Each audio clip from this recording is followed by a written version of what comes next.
Bonjour à tous, on se retrouve pour la présentation de mon Fécater level 173. Donc on passe tout de suite aux stats. On peut voir que je suis en 12-6 avec 4 de PO, à peu près 1000 de force, 200 de puissance, 22 de dommages, 38 terre, 38 dommages terre. Au niveau des résistances, 22% terre, 18% feu, 19% eau et 31% air. Voilà pour ce qui s'agit des stats.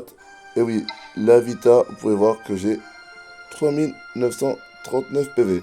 On passe tout de suite au putsch. Top. Donc, le gameplay du Fécater s'articule surtout au niveau de 3 sorts pour ce qui est des dégâts. Le retour du bâton, on va tout de suite voir les dégâts. Qui tape terre et qui vole des stats terre. Donc 60 par G. On va regarder la prévisu. Je monte quand même jusqu'à 471 no crit et 556 en crit. Mais vous verrez tout à l'heure sur le stuff que on n'a pas beaucoup de crit. Ensuite, on a l'aveuglement. Voilà.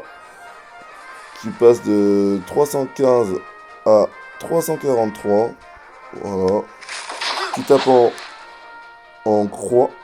Ce qui est plutôt pas mal pour taper sans ligne de vue. Pour taper les ennemis derrière le mur. Et enfin, la glyphe. Deux moyens de la déclencher. Ou en faisant la TP. Ou, deuxième solution, maintenant qu'ils ont rajouté l'état de vie fort, donc en poussant avec la fournaise. Voilà. Je pense qu'on a fait le tour en termes de dégâts. Le gameplay du Feka à terre est assez basique. Franchement, il n'y a rien de plus à montrer.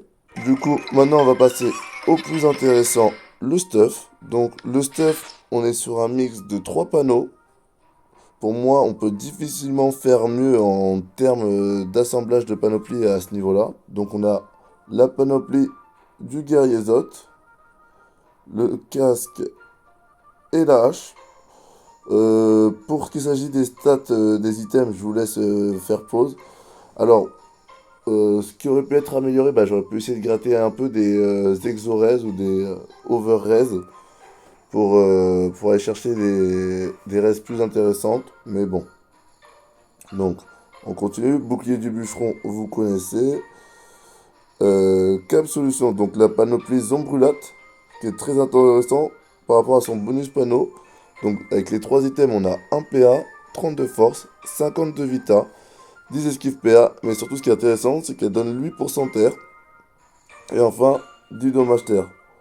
Donc là, on peut voir qu'on est en exo rester 1%. Les bottes du melou, exo rester 1%. Euh, la ceinture Zombrula, donc qui s'appelle Sangle Oriole apparemment, qui donne le PO qui est très intéressant. Exo rester 2%. L'anneau sans exo. Enfin, anneau melou exo PA. Et l'amulette du melou avec un over vita. Voilà. En fonction pour les trophées, donc on a le Dofus émeraude, le Dofus pourpre, le Robus majeur, parce qu'en fait j'ai pas le tutu, donc je préfère jouer avec plus de puissance, le Dolmanax, l'ocre et le Furibon. Voilà ce qui. Voilà, je pense qu'on a fait le tour pour la présentation du personnage, et je vous propose qu'on se retrouve tout de suite pour des combats de Coliseum. A tout de suite. Ok, on se retrouve tout de suite pour le premier combat de Coliseum du coup. On tombe face à un SRAM. Est-ce que j'ai beaucoup d'ennemis? Je risque de pas avoir une, donc on va essayer de pas se retrouver directement en ligne de vue avec lui. Ok, SRAM R. Ça va, 17% de rester en 12,5. Ça, plutôt bon placement de ma part du coup. Parce que je rappelle que les SRAM R tapent essentiellement en ligne. Donc ça devrait pas poser trop de problèmes.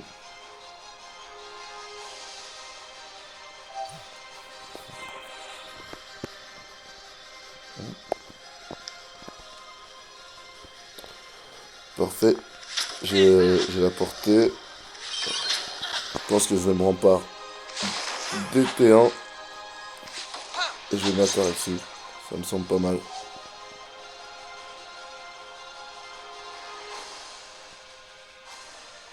Qu'est-ce qu'il va faire du coup? Ok, claque tout de suite l'invie. Pourquoi pas. Après, malheureusement pour lui, on a plutôt pas mal de res R. 31. Ok. Le double, c'est...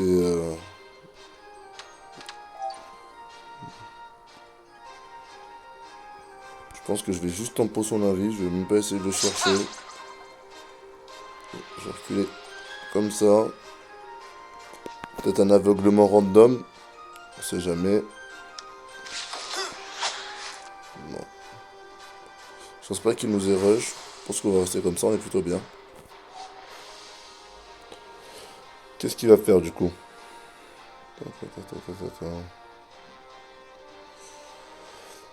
Là, franchement, pour le Stram, c'est plutôt un match-up compliqué. Ok, là, je pense qu'il nous a rush. C'est pour ça qu'il a pas utilisé PM. On est plus sur rempart, du coup. On va lancer le bouclier, on va lancer le bouclier FK. Tout de suite, Ataraxie. Pour tanker la sortie d'un vie. Je pense qu'il doit être vers là. Non. On peut reculer avec quel bastion, hein. Comme ça, on est sûr qu'il ne peut pas nous faire des dégâts.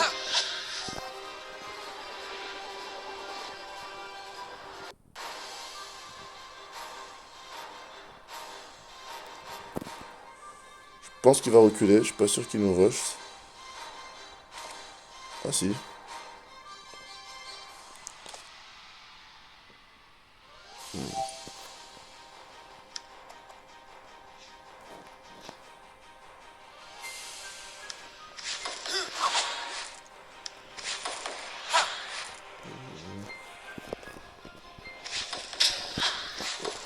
Donc on va commencer à gratter tranquillement ces PV là.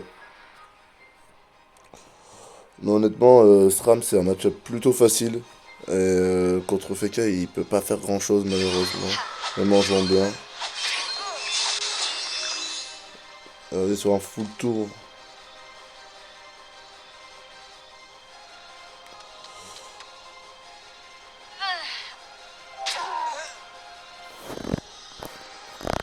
Hop.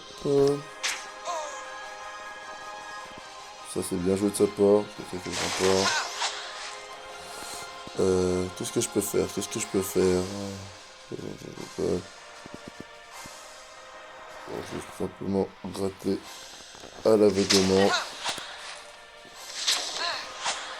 On va continuer à rush. Parce que honnêtement on n'est pas en danger, on est bien dans le combat.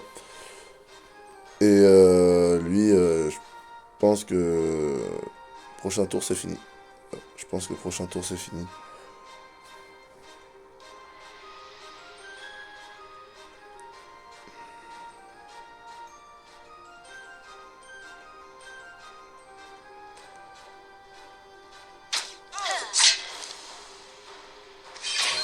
Avec les restes R et le rempart, on tank vraiment bien. Là, on va tout simplement mise en garde. Pour pouvoir remettre la glyphe. Hop. On va retour du bâton. Fournaise. Et normalement c'est fait. Ok. On se retrouve pour le deuxième combat de Coliseum. Encore un SRAM. C'est vraiment pas le match-up le plus intéressant. On va voir s'il est air ou terre. Mais sur cette map, je pense qu'on a l'avantage. Donc quasiment sûr qu'il aura l'ini. Car sur son staff, on n'a pas beaucoup d'ini.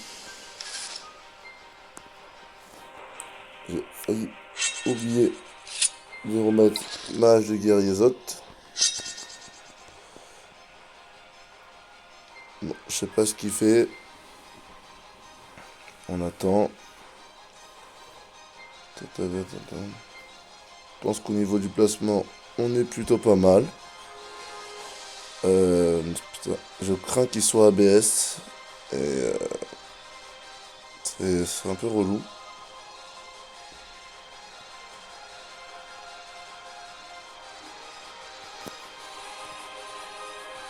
Donc là, on est sur un 12-5. Il a l'air feu. Si je dis pas de bêtises. Feu de pouce, je dirais. Au regard du tac. Ce qui est vraiment là-dessus. Le Stramfeu est devenu vraiment pas mal. Après, ce qui est bien, c'est qu'on a la glyphe de rétention qui permet d'avoir. Qui va nous permettre d'être intaclable. Pardon. Être indéplaçable, pardon. Tout de suite. On va mettre la glyphe d'entrée pour essayer de gratter des dégâts. Ce que je peux faire d'autre. Est-ce que jeter les glyphes. Ouais, c'est toujours bon à prendre d'entrée. Et mettre une bonne pression d'entrée.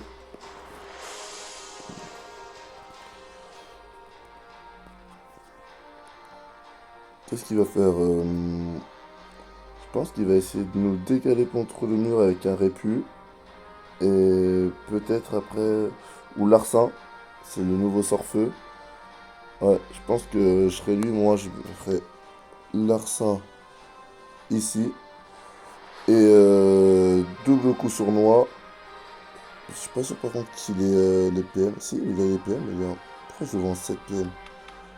Ah, c'est ce qu'il va faire. Larcin. Double coup. Double coup sournois sûrement. Ouais. Vous voyez ça. Il rox quand même. Hein. Après, du coup, comme a prévu, il était totalement bugué. Je pense pas qu'il soit descendu. Après, il est forcément sorti de la glyphe. Je pense qu'il doit être vers ici. Voilà. Ça, c'était sûr. Hop. On va glyphe de rétention pour pas qu'il puisse nous bouger. Et on va attaquer, je pense. Hein. Ça me semble pas mal comme tour.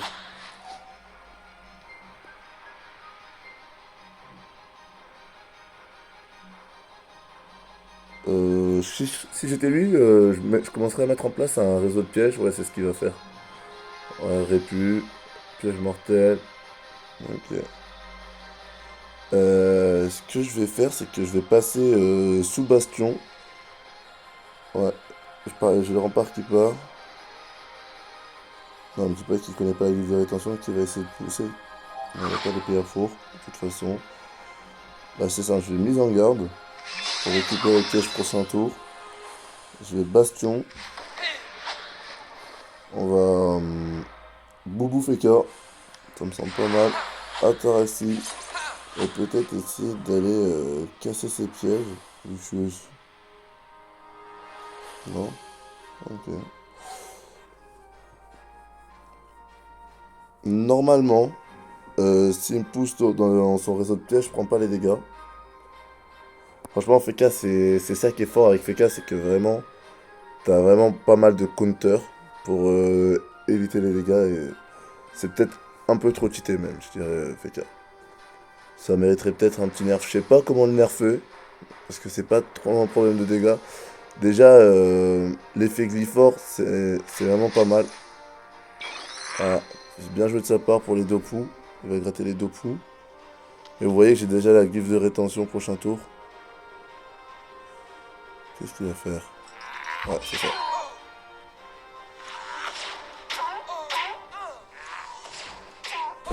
Et là, je pense que je vais l'arracher en fait.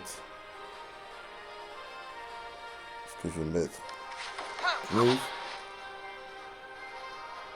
Faut que je compte. Non, je vais directement. Hop. En fait, non, je suis bête, je kill. Ouais. Ok, GG à lui. Je vais lâcher le GG. J'allais griffe de rétention alors que j'avais pas vu que j'avais possibilité de kill. GG. Non, le match-up contre Stram, vraiment à un moment de tomber sur un Stram monstrueux, c'est quand même relativement à l'avantage du FK. Euh, Est-ce que je vous tourne un dernier combat de colis? Parce qu'on est tombé que sur des SRAM, c'est pas. Enfin, c'est pas très intéressant. Moi, je pense qu'il a rage quit, il a dû quitter. Et c'est pour ça que ça met un peu de temps. Mais bon, GG à lui. Voilà, c'est ça, il avait quitté. Allez, on se retrouve pour ce dernier combat de Coliseum que je vais commenter a posteriori l'enregistrement, car j'ai rencontré des difficultés pendant l'enregistrement, des problèmes de co. Donc on tombe face à un Yop. Il va avoir Lini, donc j'avais bien fait de me mettre au fond. Il va faire un choix, un drôle de choix, c'est qu'il ne va pas me rush d'entrée. Donc j'étais apporté de bons cocos, mais il va préférer ce boost.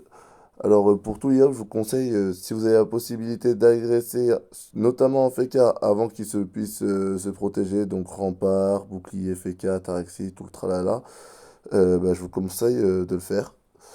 Après, je vous cache pas que le match-up Yop, quand on est FK, c'est plutôt simple. Donc là, tout de suite, je me rempare. Je vais poser ma glyphe, ouais, si c'est bien, ouais, je me trompe pas. Et je vais la déclencher. Donc, ah non, d'abord retour du bâton pour gratter un peu de stats, pour augmenter les dégâts. Puis je la déclenche avec la fournaise. Un tour basique finalement. J'aurais peut-être dû m'avancer pour le tacler dans la glyphe. Mais bon. Donc lui sort de la glyphe. Là, vous allez voir que je bug en fait. Je pensais qu'il réfléchissait, donc j'ai coupé la vidéo. Comme je vous l'ai expliqué, bah, j'avais des problèmes de co. Donc il me fait quoi? Coup de cac. Coco et concentration, mais vous pouvez voir qu'il, franchement, au niveau des dégâts, c'est pas ça. Là, c'est un gros fail de ma part, parce qu'en fait, c'est une tactique pour tanker un tour de Yop. Il suffit de, je vous la donne, hein, de poser la griffe de rétention, mais j'avais oublié qu'avec mise en garde, ouais, c'est ça, mise en garde désactive la griffe de rétention. Donc, on glisse de rétention, on se barricade et on inertie. Ce qui met le Yop en état de pesanteur. Vous êtes indéplaçable dans la griffe de rétention. Et avec barricade, vous tankez tous les dégâts de mêlée. Donc, ce qui lui permet de rien faire. Je pense qu'il n'avait pas vu la barricade, donc il tape dessus. Oh, finalement, c'est pas un combat très intéressant. Pas besoin de, il n'y a pas grand-chose à commenter. Et donc, j'étais un peu déboussolé par les problèmes de cause. Donc, c'est pour ça que j'ai joué un peu n'importe comment. Car là, normalement, j'aurais dû. Enfin, je vous conseille, si vous décidez de télégriffe, de d'abord faire les retours du bâton avant de lancer la télégriffe pour augmenter les dégâts. Ok, donc pour ce qui s'agit du FK, je pense qu'on a fait le tour pour cet épisode. On va se quitter en regardant ma position et ma cote. Donc, à la fin de cet épisode, je suis à la 552e position et j'ai 1621 de cote.